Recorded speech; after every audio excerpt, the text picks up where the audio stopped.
Appuyé par l'Organisation mondiale de la santé (OMS), le ministère de la Santé publique et de la lutte contre le sida a formé du 16 juillet au 2 août 2019 près de 2000 prestataires de santé.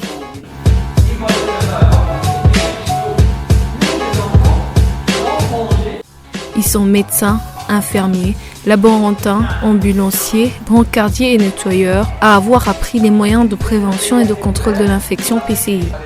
C'est dans le cadre de la préparation à la riposte contre le virus Ebola. Ces prestataires de santé viennent de 21 districts sanitaires dits prioritaires. Pour le professeur Chedli Azouz de l'OMS, la prévention et le contrôle de l'infection impliquent des approches pratiques basées sur des faits scientifiquement prouvés qui visent à éviter aux patients et aux professionnels de soins toute contamination liée aux soins de santé. La prévention contre l'infection, ce sont des mesures pratiques que normalement tout professionnel de santé, que ce soit corps médical ou paramédical, infirmier, infirmière, sage-femme ou autre, et même le personnel de soutien, les techniciens de surface, les ambulanciers, doivent être formés et orientés sur les mesures de prévention et contrôle de l'infection qu'ils doivent observer lors de leur pratique quotidienne.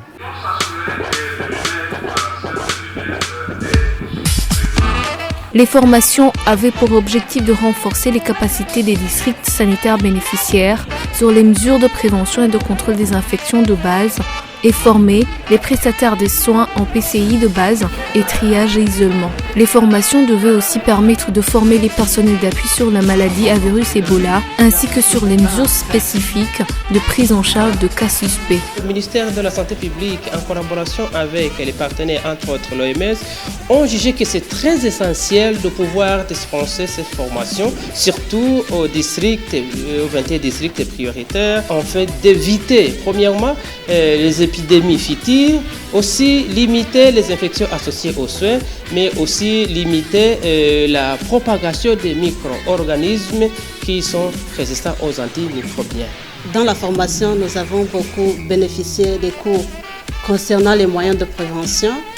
En premier lieu, nous avons vu le lavage des mains, qui est une pratique qui va beaucoup contribuer dans la lutte contre les infections évitables.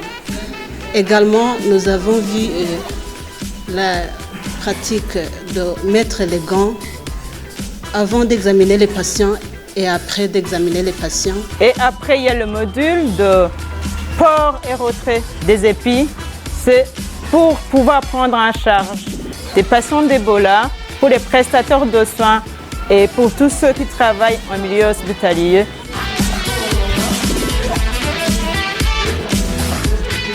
« 1836 professionnels de santé, dont 1029 prestataires de soins, 836 personnels d'appui, tous issus des formations sanitaires publiques, confessionnelles et privées de 21 districts sanitaires prioritaires, ont bénéficié de ces formations qui ont été faites au chef-lieu des districts et ont été assurées par 89 formateurs nationaux en PCI du niveau central du ministère et de chaque district, avec l'appui technique des experts de l'OMS. La PCI, ça comporte une dimension formation, une dimension accompagnement, supervision et aussi une dimension approvisionnement et dotation en matériel, équipement spécifique. Et voilà. L'association de ces mesures-là dans le temps va engendrer une prise de conscience et une disponibilité et acquisition de compétences au niveau des professionnels de santé avec laquelle ils peuvent mettre en œuvre les mesures de prévention en cas de l'infection, se protéger et protéger la population aussi bien que d'identifier les personnes qui sont suspectes d'avoir la maladie à virus Ebola. Les bénéficiaires de la formation ont notamment compris que les approches indiquées dans la PCI, dans la technique de lavage des mains et la stérilisation du matériel médical, les aideront à réduire les infections dans leurs milieux sanitaires respectifs. D'autres estiment que la formation venait à point nommé pour renforcer les capacités professionnelles de santé dans le domaine de la PCI, tous secteurs confondus. Dans la mesure du possible, je vais vraiment essayer de mettre en place les recommandations que nous avons lues. Mais il faut savoir que je ne suis pas la seule. Il y a non seulement le personnel qui fait les choses au quotidien. Donc oui, je vais revoir certaines choses qu'il faut remettre en place et demander à ce qu'elles soient mises parce qu'on voit à quel point c'est important non seulement pour le personnel mais encore plus pour le patient. L'OMS prévoit de poursuivre son appui au ministère de la Santé et de la lutte contre le sida dans la mise en œuvre de la PCI, à travers un accompagnement soutenu des districts de santé prioritaires dans la mise en place des zones de lavage de mains ainsi que des zones de triage et d'isolement dans toutes les formations sanitaires. Les prochaines étapes consisteront aussi dans la mise en place des comités d'hygiène, prévention et contrôle de l'infection dans les hôpitaux des districts, à travers notamment la désignation des points focaux PCI qui seront chargés de créer les comités d'hygiène et PCI sous la tutelle du directeur de l'hôpital.